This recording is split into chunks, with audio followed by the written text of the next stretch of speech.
You know, it's not the distraction of the air tool noise. It's the distraction of the quality of the air tool. Because I hear that and I go, it's a Harbor Freight.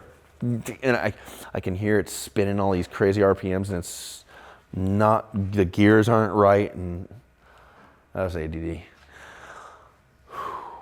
get back here. Right when I start talking, we're going to hit one of these. So.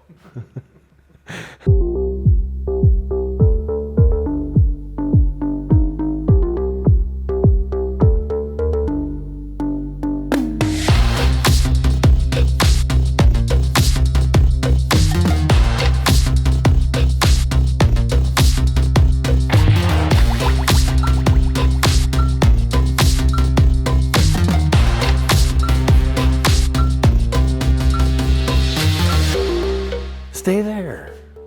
Gee, I'm trying to complete part of the vision. I'm so ready for this to make its own noises and not forced manual, you know? All right. What do you guys think? Welcome to the Dakar prototype episode. We're going to go over primarily the body concept, because that's what's in front of us. We have a trailing arm. You saw the trailing arms in the last episode, but we're stepping into where, we're taking delivery of some of this stuff right now. By the time you're watching this, we're going to have the front on as well. And I just want to go over the good, the bad, and the ugly, because this is all new for me. It's also new for Ryan, my friend and client that's building this thing with me. So the story goes as follows. Originally, I saw the Range Rover Velar I don't know when this thing came out, if it was like 14 or 15, but somewhere around there. And I'm still the little kid when I look at like cars on the freeway or driving. I'm like, man, if that was a pre-runner, that would be so badass. If the proportions were blown out and it had big wheel openings and big tires on it, and it still was wide and narrow and low and just all the stuff. I would envision certain vehicles being built into pre-runners.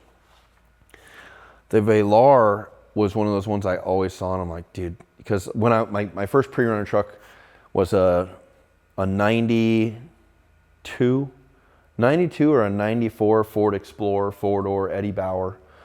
Four-wheel drive, 513 gears, Auburn Pro Posies, 33s, sway away, 12-inch bypass laid back under the rear, Deaver springs, Ibach coil, sway away, 8-inch coilover with welded bypass tubes on it, with an 1.5-inch cage. That was like my first truck, first pre-runner and truck, and that was when I was in high school, with a 4-liter. So I have a thing for SUVs, and I always have, and I'd see the Velar, and I'm like, man, that would be the shit. And then there's a guy on Instagram named the Kaiza, and the Kaiza came out with this rendering, this depiction, photorealistic depiction of a full-size Range Rover pre-runner, and it was cool, proportionally failure. If you look at it, like a lot of those renderings you see online, they look really good, but if you go, so the tire's supposed to go up 14 inches into that wheel opening, see you, fender. It doesn't actually work. It just looks really cool. And I still appreciate that, but functionality-wise, that's not the case. So we had I pitched the Range Rover Velar pre-runner idea to a customer, like an ex-customer, or older customer years ago, and I commissioned Peter Harkins to start working with me on getting a rendering going. I just wanted to see, what does this look like, and the goal with that was to, let's piggyback into that.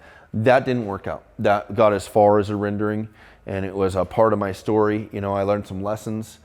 Thank God, really just thank the universe that we didn't end up starting on that version, because it was never going to be this. It was never going to be this incredible piece of machinery. It was going to be like LS based.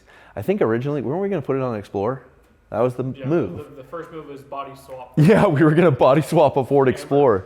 We were gonna, no, it wasn't Amber. It was that, It was. the other We were Explorer. gonna body swap that's what we first talked about. Yeah. This was body swap Amber. Yeah. And then you picked him up, and then we were There we go. So we were going to do it as a personal thing with Amber. We were going to put a Velar body on Amber because the wheelbase checks out super close.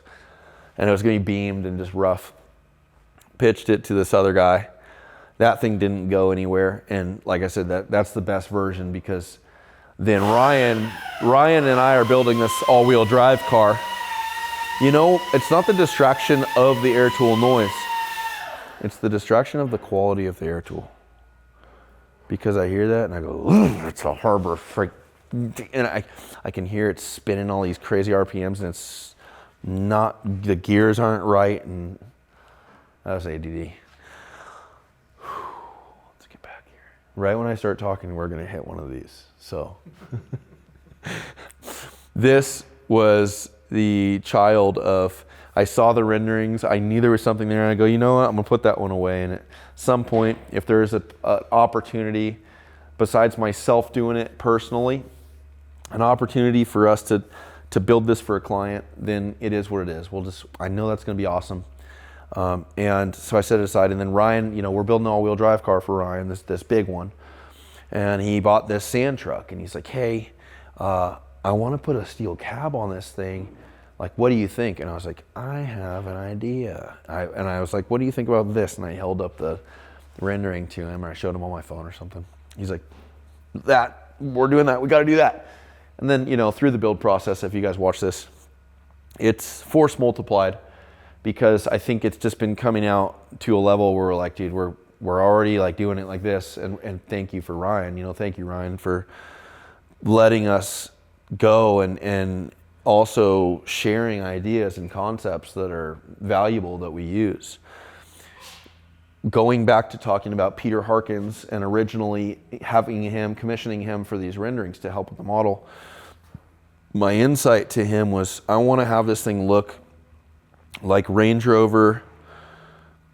It's like a factory prototype super car, hypercar SUV off, like their version of a gnarly Dakar prototype, meaning it's not necessarily a Dakar race vehicle, but it's like inspired by Dakar, and it's got this crazy body. So we didn't want to over stylize too many aggressive cues and stuff into the bodywork where it doesn't still feel factory. And that's where we're at. So I want to talk to you guys about this thing, but what we have on here is a 3D print mosaic. It's rough, I totally get that, and I'll explain the process right now.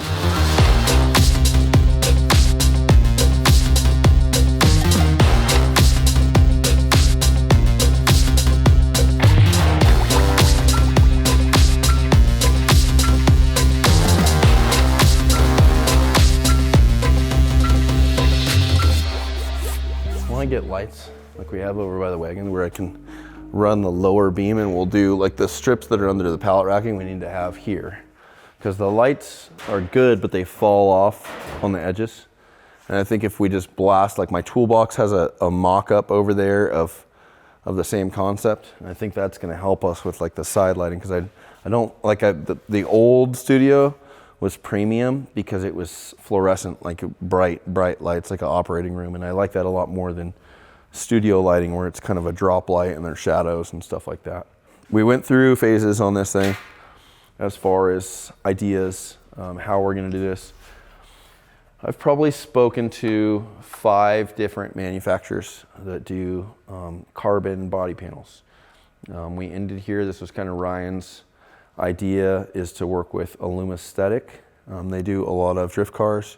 I think they do some concept cars. And I'm just going to be transparent here with my concerns because that's what's honest and true. It doesn't mean that this isn't going to be a successful way of doing this. It's just not maybe what I think would be optimal.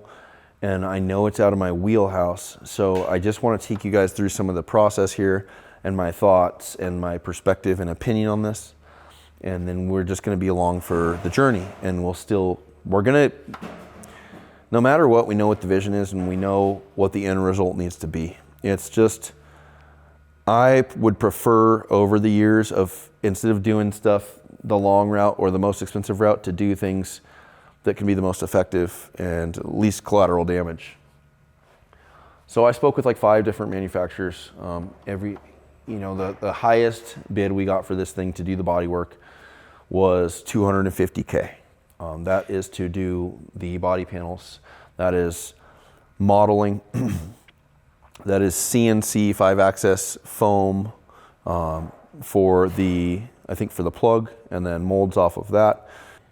Then that was like infinitely reproducible molds where you could build them. And the flanges, that's all carbon fiber. That's the flanges inside. Seamless, no fender washers, no bullshit like that, like factory style panels. And that was for the front doors too. So I think it was a 15-piece kit. And then we've done like different estimates and variations through different manufacturers, but that was the highest, right? So that's the highest number. With Alumistatic, their concept here is what they do is they 3D print the body. So phases that we've already gone through right now are, I've sent them all of the design sketches. We sent them a model file that was rough from the rendering. I've gone back and forth with them. I've made a lot of design changes myself, like the scoops, the blisters, the window line. We've done a lot, and it's just been me like designing stuff. I have a lot of stuff up on the board up there, going back and forth and tuning things up to get it right. So we got that. We signed off on the whole body and what our expectations were, and then their process is small 3D print tiled together. They put it on the car. We bond it onto the car. We make sure everything's good. We not only do this for fitment, but we also do it aesthetically to look at it. So once we get the other panels on, this car's sitting really high right now. So once we get the other panels on, we'll set this thing at ride height. We'll move it outside. We'll get more of a scope on the lines and what's right. Then we bond this thing on however we need to. We'll talk about the bonding process. This is going to be a little extensive right now. They bond this thing on, or I get it fitted onto the car, and then they take the car and they body work it. And they body work the crap out of all this stuff. And then that gives them the groundwork for producing molds. And then carbon fiber molds are hand laid in this stuff. I don't think it's going to get vacuum bagged right now, but I think it should, because you can get away with a lot thinner. And to lean into that, like this is like an over fender. You can see from this side, Joe. So it is a thicker print, but at the same time, and these are just my theoretical questions. What's going to happen when you body work this? Then what's going to happen with this? Do you, if this is the line you want, do you need to set this whole panel in and trim out the door and think about all the work? Holy shit. And, and how thick is the carbon? And then if it's already over this height, then what happens when it lays back in there? Is it still going to fit the same? I see a lot of room for error. And again, I say this in an ignorant way because this is not my wheelhouse. If you were doing this where you made a 5-axis CNC tuned up part that goes on here even to test fit it, I see a lot less, sometimes where this is glued and stuff, the body work is so offset that it wouldn't be just filling, it would be removing material. And then I go, okay, cool. So then you body work the living shit out of one side. The other side is not off in the same places because this was all hand glued together. So then you have to go and body work the other side. And then we want this thing to be perfect or close to perfect. Never gonna get it. And I know it's oh, well, you're never gonna see both sides at the same time, but that's not the principle here. It's like the trailing arm. If the billet trailing arm was different per side, just knowing that and knowing that it's not mirrored, I feel like the quality of the build goes down. So there's that. There's the fitment, I just have we're in this phase, and the next time we circle back with you guys, I'm gonna have a lot more answers. I'm not discouraged, and I'm super grateful. And I'm really, if we can take one thing from it, we're getting a very potent physical example of what the proportions and the surfaces are going to look like, and that's great. But now my brain thinks, problems and solutions. So same thing, like is the solution here, you know, if we want to cut the thickness of the actual final part down, do we vacuum, is it called vacuum bagging with the carbon? See, that's how I've ignorant. seen it, but I don't know what it's called. Yeah, so it's like a vacuum bag. It's you know, I don't know the exact terminology, and I feel R-worded, retarded. But I think that, you know, if it's hand laid, it's going to be a little thicker, and I don't know how to transition some of these areas. It's the same over here. I'll kick these out of the way. You know, same, like this doesn't have body panel under it, so the fitment's real nice, like that's proper. But then up here, you know, we're doing the same thing, right? There's a step. There's other stuff we have to add, so this is gonna be a rescan so we can get details to close some of this out. So it's really close. It just, I don't see the home stretch on success like with this technique. And I have to step back and trust the process, just like other people have to do that with the stuff we build, you know. And if it's not in my wheelhouse, I only know as much as my brain can put together with this. But ideally what we want is this stuff to turn into carbon. I think we're gonna talk about doing a vacuum form carbon instead of a hand laid, just to get it thinner. There's like just miscellaneous stuff, and I'd just rather go through this with you. It's not all, you know, smoke and mirrors. There's stuff on the doors where the window scoop lines up, but the actual door can't open because the body line falls back into to where the door body line is, which is rear of the scoop. So, you know, we need to figure out a revision here. I'm not gonna touch any of this until I get with RJ, who's kind of the guy who's got his hands on this thing for Lumistatic. And I want to just go over the details. I don't want to be like, well, I trimmed this and I got this here, so this could open here and this fits here. I am going to hold in place. So when he comes down here, I can talk to him about these things, and I can get some answers and figure out solutions for this stuff. But I just, you know, I have concerns. We can check out the other side too. So badass regardless. You know, this is what we wanted. The handle fits in here, and it's contoured perfect to fit in here. So we're gonna have like working doors in the end. The other thing is, like, underneath here, once this gets finalized, then we're gonna tie in aluminum into everything and like make inner fenders in this thing, so there's not like a void of chassis tin work, then, you know, body work and nothing there. We're gonna like tie it together so it's factory looking. All of the forming, I think what we're gonna pull for on the rear quarter and the rear door is this is all gonna be bonded onto the car. It's not gonna be return flange bolted in, it'll be bonded. The other thing is I ordered a paddle tire that we're gonna use for this thing, and I ordered it specifically to cycle and check clearances because, you know, we can hop back on the other side, but the fitment is crucial for us, especially if we're going this hard on a body. We want to make sure the fitment's like perfect, and not just, you know, from front to rear, but also like where it lands in here. But that's going to change with a paddle tire, and we need to make sure we can accommodate a paddle so it's not something detrimental when Ryan goes to Glamis and swaps paddles on this thing, and then, you know, it tries to take one of these things off. Let's look at the hood too.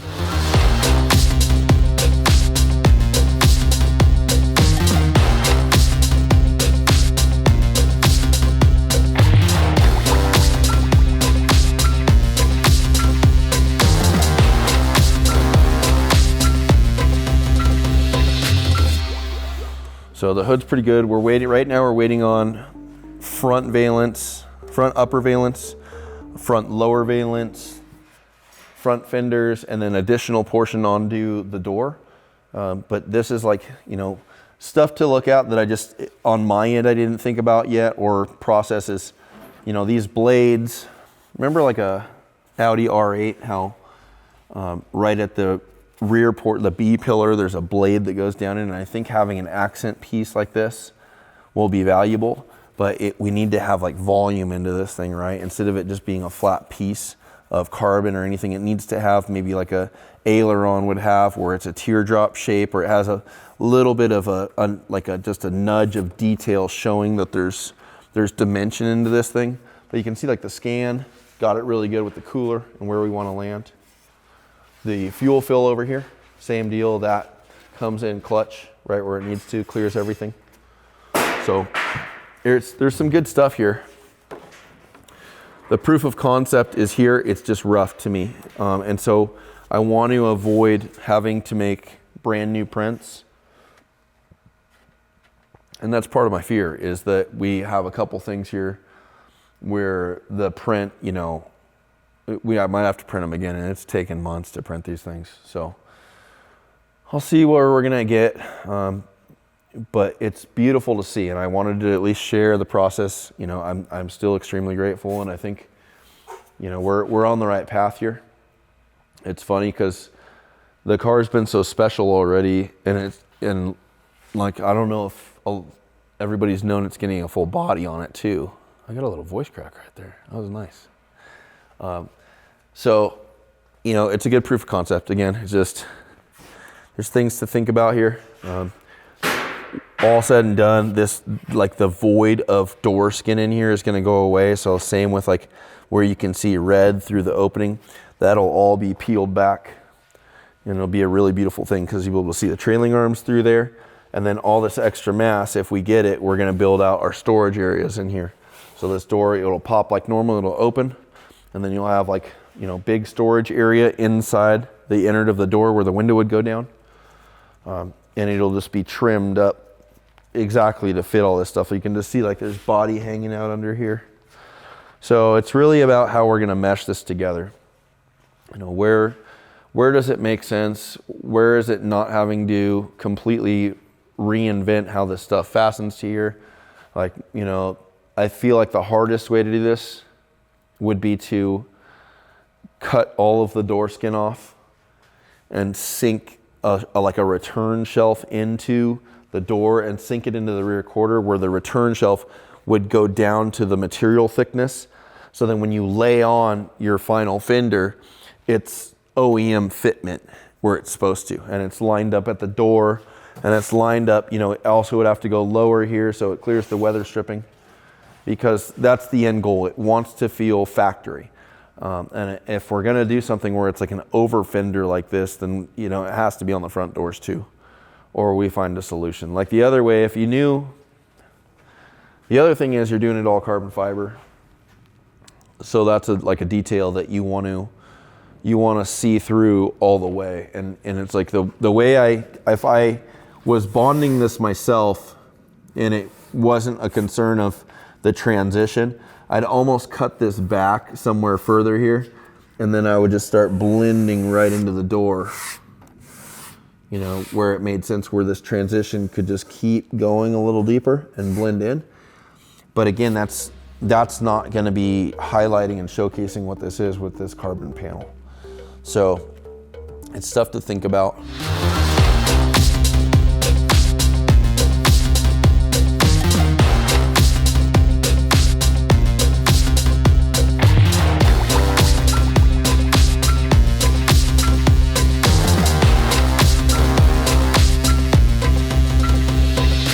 So we have the valve covers, the billet valve covers that I talked about forever, about having Lamborghini on there instead of just being billet. Boost Logic did those for us. There's a sketch up there. I know we talked about it in the last episode of them doing them, but they're on. We can look at that. I love this. I think this is badass. This cut, when this light turns on, these lights are so sexy. So when this light turns on, it's going to illuminate like a hue of whatever color this is. There'll be like a, you know, a glow in here of this light. And the thing is, like, look at the front fender, watch your feet. So the front fender has this deep cut too. There's venting here, but you can see like there's a big deep cut, same thing. So that should be like an awesome highlight for both the front and the rear. Lamborghini valve cover. Just to touch on that, you look at this and you know it's special, but you don't know it has a Lamborghini V10 in it, and that is its heart. So if you owned a Huracan or an Aventador or something like that, most people know that's a Lamborghini. So when you open the engine bay in a Lamborghini and you have a billet intake, you're like, oh, that's badass. They upgraded their Lamborghini engine with a billet intake, and you get that. But with this, what's so prominent about this thing is having that Lamborghini staple of a valve cover in here. So we wanted to still do the functional upgrade of a billet intake, but Lamborghini. And so now they've dialed this in for me right to the sketch where it makes sense. So now anybody can come back here and they still know that this thing's the heart back here. So the width and stuff, like these are all beautiful shapes. I love the blister.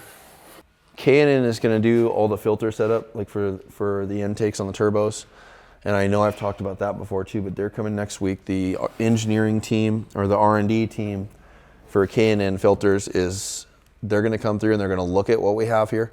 I already sent them the scans, and they're going to pretty much this whole void in here is going to turn into a filter element, that's prototyped by K&N.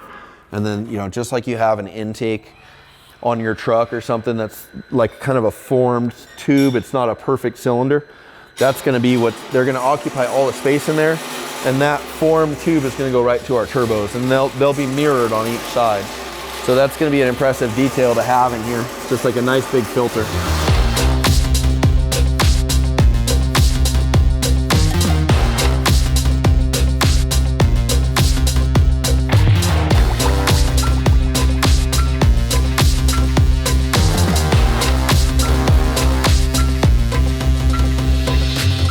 Another detail we should talk about, the reason this is at compression right now is to check for center in here.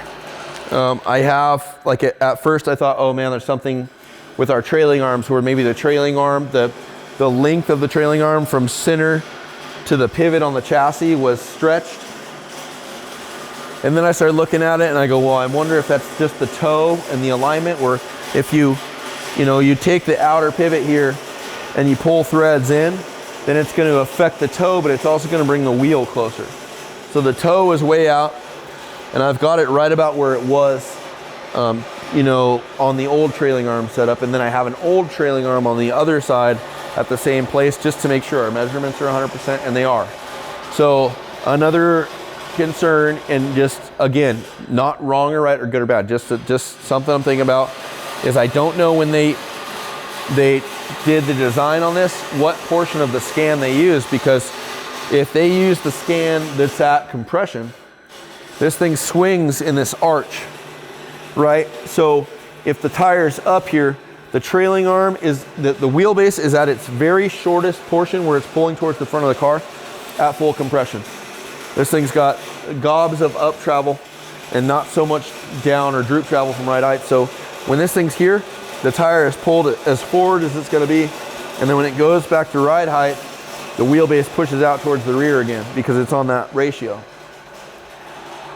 I don't know what data was used, whether it was at ride height or it was at compression, but it could very easily be where it's at compression, and this whole wheel opening itself is scooched forward more than it should be.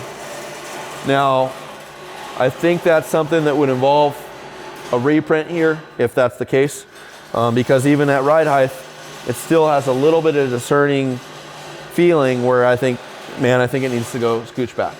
It is what it is. The bumper here, like the classic comment I would always see back when we were building the chassis, is like, oh man, you're gonna get a flat, the tire's gonna deflect and it's gonna hit the tube. We left this bumper tube and the front bumper tube as long as physically possible to where it would just clear the tire. So then whenever we get this stuff, we can do a nice clean hit and trim the bumper right where it's supposed to be in congruency with the body panel. And then, I like the overflow here where this kind of sticks over, because this is a huge opportunity to just add a little bit of steel in here as like a detail piece, where I'll be able to I'll literally like sheet metal right on the bumper, like a three-dimensional portion that comes off and meets this. And it's almost like a little protective area, but it's just a nice detail to close this off. And if you're playing your cards right, you could probably put a tiny little LED like amber or something, a corner light on there. Next time you see this, we'll have the front on. I don't know if we'll have revisions, but I bet you we'll be outside with this and we get to look forward to just seeing these shapes. The thing to take away from this is a prototype car. This is something, it's not a pickup truck. It is not a simple machine. It is not something where you can buy parts for it, especially not fiberglass. The most beautiful thing here is the opportunity to design something like this. When I was younger, I wanted to go to Art Center College of Design, and I wanted to be a car designer. It was my dream. It was my dream from 11 years old to be a car designer. And I went to Art Center, I dropped out. And I thought for a while that I blew it in life, and I lost my opportunity. And so to be able to be in a facility like this, where every car is this wonderful expression of design, this is like the pinnacle here for me with what I want to do. I don't want to build race cars. I don't want to build fiberglass bodied things with cages under them. I want to build things that represent a hyper stretched, you know, I don't know, like a conceptual production car. So like being able to do this and design this stuff is huge to me, and this is where I love to live. So wherever this is with the print and this process, I'm grateful and I'm thankful, and I'm trusting these guys to nail this thing, and I think we're gonna get it no matter what.